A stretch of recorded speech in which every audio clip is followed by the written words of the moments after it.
The U.S. housing market is heading into uncertain territory, and whether that's good or bad news depends entirely on your perspective.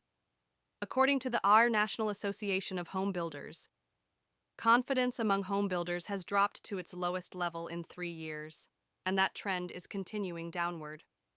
The group, along with Wells Fargo, warns that this decline could signal serious trouble ahead. Of course, it's important to remember both organizations have a vested interest in keeping home prices high.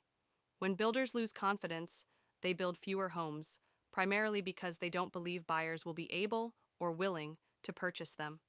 Several economic forces are driving this downturn, many of which are linked to long-standing trade policies and market disruptions, including those from the Trump administration.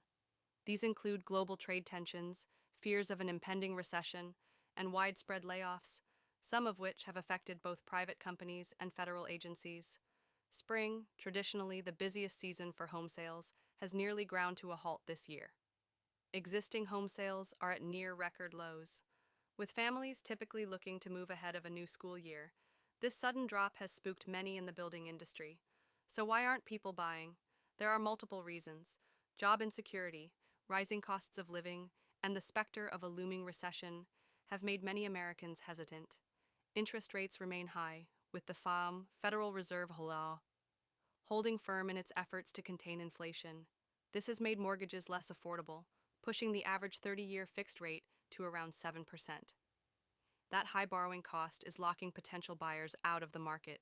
Here's where the story becomes a double-edged sword. As demand dries up, home builders are being forced to lower prices. In overheated markets like Florida, homes that once sold for $300,000 now list for $700,000 or more. These inflated prices are finally correcting. For many Americans, this could mean their first real shot at homeownership in years. But even as prices drop, many would-be buyers are hesitant. High interest rates, economic instability, and job losses have created a climate of fear. Some families who now could afford a home are choosing to wait, unwilling to take on a 30-year mortgage at 7% interest. In short, while falling prices may seem like good news, they come with serious risks attached.